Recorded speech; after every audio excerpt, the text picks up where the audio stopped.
Hello friend, today we discuss herd immunity.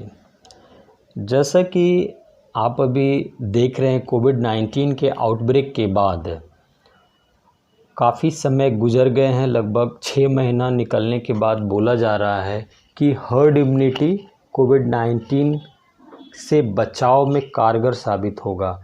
अभी government ने भी सीरो सर्वे करवाया और देखा कि बहुत सारे लोग इम्यूनाइज्ड हो गए, यानी कि सेल्फ इम्यूनाइज हो गए। उनको एक्सपोज़र हुआ है कोरोना वायरस का और उसके बॉडी के अंदर इम्यूनोग्लोबिन बन गया है। जैसे हर्ड इम्यूनिटी के बारे में बोला जाता है कि किसी आबादी का लगभग 50 से 60% लोगों को अगर वायरस का इन्फेक्शन हुआ हो और वो क्योर हो गए, तो इसका मतलब है कि आपका बॉडी उस एंटीजन के अगेंस्ट में एंटीबॉडी बना लिया है। और जैसे जैसे ज़्यादा लोग इम्यून होते जाते हैं, वैसे वैसे इन्फेक्शन का जो चांस है वो कम होता जाता है। तो हर्ड इम्यूनिटी में ये सारी बातें होती हैं। मास पॉपुलेशन में इन्फेक्शन हो रहा है एक पूरे कम्युनिटी में, और उनके अंदर कुछ लोगों को इन्फेक्शन का कॉम्प्लिकेशन दिखता है और कुछ लोगों को नहीं दिखता है। डिफिनेशन की बात करें तो ये कहता है herd immunity is the indirect protection from contagious infectious disease that happen when a population is immune either through vaccination और इम्यूनिटी डेवलप थ्रू इन्फेक्शन। यानी कि या तो आप वैक्सीन दे के उनको इम्यूनाइज कर लीजिए या उनको ऑटोमेटिकली एक्सपोजर होने दीजिए। ये चीज़ बोलता है हर्ड इम्यूनिटी में। इस इमेज से हम देखेंगे कि ये कैसे इफ़ेक्ट करता है। जैसे एक पॉपुलेशन हमने लिया है, ब्लू कलर का एक ह्यूमन पॉपुलेशन है जिसमें वैक्सीनेटेड किया हुआ है, और ऑरेंज कलर का है जिनको हमने वैक्सीन नहीं दिया है। तो अगर वैक्सीन का डोज कम है, यानी कि नंबर ऑफ़ पॉपुलेशन को हमने कम वैक्सीनेट किया है, तो वहाँ पे जो क्राउड है वहाँ इन्फेक्शन के चांसेस वेरी फास्ट हैं। आप देख रहे हैं कि जो ऑरेंज कलर का पॉपुलेशन बहुत ज़्यादा इन्फेक्शन फैल रहा है। लेकिन अगर एक क्राउड हमने लिया, वहाँ पे जो ब्लू कलर का आपको दिख रहा है पॉपुलेशन, वहाँ पे बहुत सारे लोगों को हमने वैक्सीन दिया है और उसका जब इफ़ेक्ट दिख रहे हैं तो न्यू केसेस बहुत कम हो रहे हैं। आप देख रहे हैं कि यहाँ सिर्फ 2 लोग ही पॉजिटिव केस आ रहे हैं इन्फेक्शन का, यानी कि यहाँ पे इन्फेक्शन का जो स्पीड है वो घट जाता है। तो हर्ड इम्यूनिटी में यही बातें होती हैं हर्ड इम्यूनिटी। और दूसरी बात ये कि ये एक मैथमेटिकल कैलकुलेशन है जिसका क्या है कि किसी इन्फेक्शन और उसके लिए आवश्यक इम्यूनिटी का अनुमान लगाने के लिए हम एक स्टैंडर्ड का उपयोग करते हैं जिसको हम लोग बेसिक रिप्रोडक्टिव नंबर यानी कि R0 कहते हैं। और R0 जो है अभी कोविड-19 के केस में देखा गया, इसका वैल्यू जो आ रहा है 2 से 3 के बीच में आ रहा है। ये वैरी करेगा अलग अलग डिजीज़ के अगेंस्ट में। जैसे मीज़ल का ज़्यादा था, आपका मम्स का भी ज़्यादा था, लेकिन कोविड का हम देख रहे हैं कि बहुत ज़्यादा नहीं है, 2 to 3 के नंबर में आ रहा है।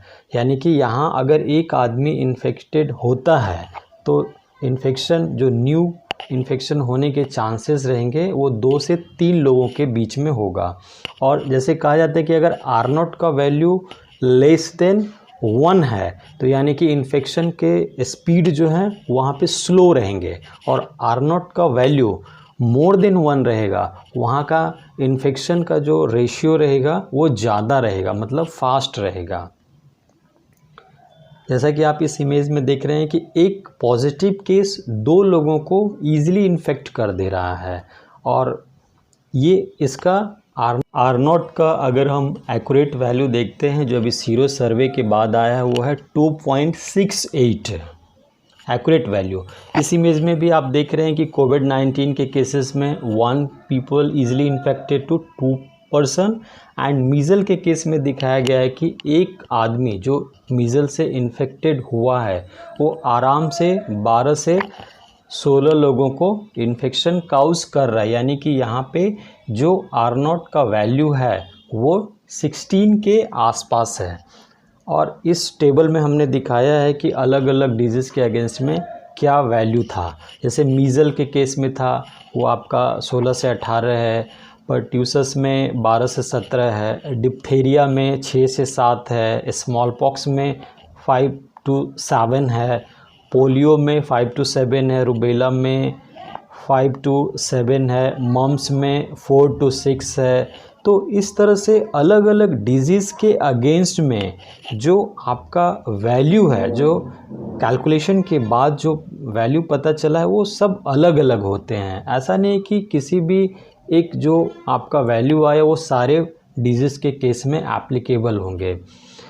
अगर अब हम इसका देखते हैं कि कौन कौन सा फैक्टर है इसको रेगुलेट करने के लिए, तो पहला है rate of contact in the host population, यानी कि जो इन्फेक्टेड पर्सन है आप उसके कांटेक्ट में कितना फ्रीक्वेंट आते हैं उस पे भी ये डिपेंड करता है। दूसरा है the probability of infection being transmitted during contact, मतलब कि अगर आप जिसके साथ कांटेक्ट में आए हैं उसमें कितना पोटेंसी है इन्फेक्शन काउज करने के, यानी कि उसके अंदर वायरल लोड कितना है। ऐसा अगर नहीं है, पोटेंसी अगर कम है तो इन्फेक्शन नहीं होगा। और तीसरा है द ड्यूरेशन ऑफ इन्फेक्शन, यानी कि जिसको भी इन्फेक्शन हुआ है उसके अंदर कितने समय तक कोविड-19 का इन्फेक्शन परसिस्ट किया हो। यानी कि अगर इन्फेक्शन हुआ और वो बहुत जल्दी क्योर हो गया तो फिर वो दूसरे लोगों को इन्फेक्ट नहीं करेगा, जैसे कि अभी आइसोलेट करके क्वारंटीन करके हम लोग उसका ट्रीटमेंट करते हैं। तो वैसे कंडीशन में वो किसी दूसरे को इन्फेक्शन काउज नहीं कर सकता है।